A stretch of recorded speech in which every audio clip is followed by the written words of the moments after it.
5 idées de contenu à utiliser pour vos réseaux sociaux, pour développer votre organisme de formation, c'est l'objet de la vidéo du jour.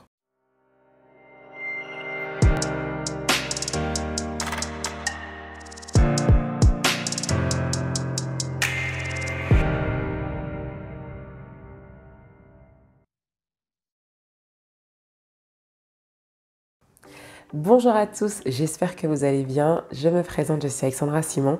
J'accompagne les formateurs entrepreneurs à créer, développer et surtout pérenniser leur organisme de formation afin de vivre confortablement de leur passion. Un sujet qui peut être très compliqué pour les débutants et même ceux qui sont avancés, c'est la publication de contenu. On ne sait pas quoi écrire, quoi poster, quoi publier de manière générale, si on fait un podcast ou une vidéo comme celle-ci, des fois les idées on se sent un peu bloquées.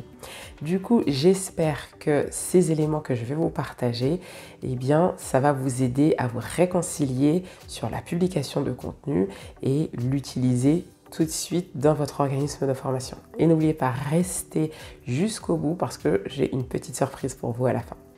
Si vous voulez créer ou développer votre organisme de formation, je vous invite à également vous abonner à cette chaîne. Ça permettra de la faire découvrir à d'autres qui veulent se lancer, qui ne savent pas trop par où commencer. Et moi, je vais continuer de mon côté à vous publier du contenu qui va vous aider à y voir un peu plus clair.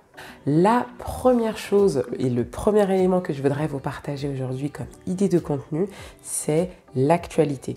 Vous pouvez utiliser l'actualité de votre secteur d'activité. Ça peut faire l'objet d'un contenu. Alors, tout type de contenu, je ne parle pas forcément de posts sur LinkedIn, Facebook et autres, mais l'idée, c'est que ça peut être une newsletter, ça peut être un podcast, une vidéo, etc.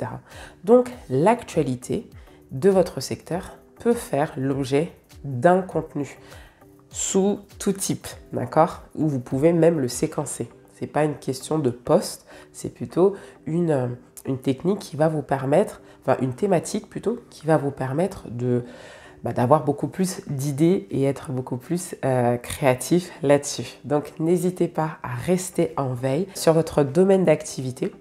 Et du coup, vous pourrez le partager également à votre cible. Deuxième élément que vous pouvez partager sur vos réseaux sociaux, c'est d'humaniser votre organisme de formation.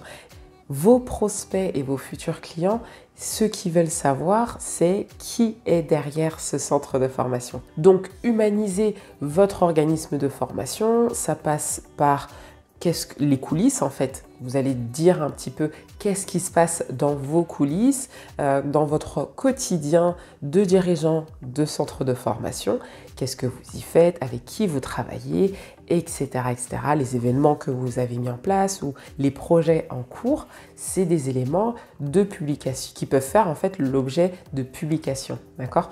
Peu importe le support, mais l'idée c'est aussi quelque chose que l'on oublie, mais que l'on peut mettre en place. En tout cas, c'est ce que je vous invite à réaliser dans votre organisme de formation. Troisième élément que vous pouvez utiliser pour publier sur vos réseaux sociaux, c'est les certifications, les labels que vous avez. N'hésitez pas à mettre en avant vos labels, vos certifications, vos compétences, vos diplômes, vos titres, etc., etc.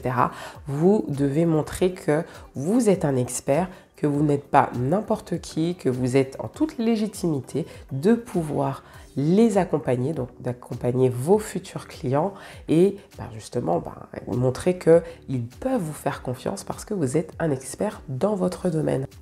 Quatrième idée que vous pouvez utiliser pour développer votre organisme de formation, vous pouvez publier des contenus qui concernent votre catalogue de formation. Alors, il y en a qui le font. En fait, là, il y a un petit peu deux écoles. Il y en a qui font que ça. Voici ma formation, voici mon programme et voilà, inscrivez-vous. Et il y en a d'autres qui n'en parlent pas du tout. Je suis ni pour l'un ni pour l'autre. Ce que moi je vous conseille, c'est de faire un peu un mix des deux. Il est important de faire la promotion de son catalogue de formation. Moi, je ne suis pas pour le blog de j'ai 5 formations, voici les 5, mais peut-être de faire un contenu par formation et du coup cibler, en fait, vous allez pouvoir cibler les personnes qui sont potentiellement intéressées. Mélanger avec les autres éléments de contenu que je vous partage, eh bien ça va déjà vous donner des idées pour publier plus régulièrement et être forcément plus visible. Donc, réfléchissez à ça. Ne soyez pas trop « voici mon catalogue de formation, choisissez », ni non plus je ne publie jamais sur mes formations et du coup, personne ne va savoir que vous faites des formations. C'est important de mettre en avant vos formations, mais il faut le faire de la bonne manière. 5e idée que vous pouvez utiliser pour développer votre organisme de formation, c'est de faire des publications sur les témoignages. Vidéos, écrits, ça peut être intéressant de les mettre en avant. Ça va permettre à vos prospects de les rassurer, de montrer que réellement vous avez eu des personnes, vous avez formé d'autres stagiaires qui étaient potentiellement dans la même situation qu'eux et ça va les aider à y voir plus clair, à faire un choix potentiellement de vous choisir en tant que futur formateur pour les accompagner à développer leurs compétences. Si vous n'avez pas de témoignages vidéo encore ou de témoignages écrits, vous pouvez aussi utiliser ou parler de l'accueil, comment vous accueillez vos stagiaires, quelle méthodologie, qu'est-ce que vous utilisez, quels sont tous les éléments que vous mettez en place pour rendre un petit peu plus confortable, plus chaleureux, l'entrée en formation pour vos stagiaires. Si vous regardez encore cette vidéo, c'est que cette thématique vous plaît, donc je vous invite vraiment à vous abonner à cette chaîne. Et justement, j'avais un petit cadeau. Si vous voulez avoir d'autres idées de contenu, j'ai co-créé un post sur LinkedIn avec Adeline Laurie et on a publié 20 idées de contenu. Donc du coup, je vous en ai partagé 5.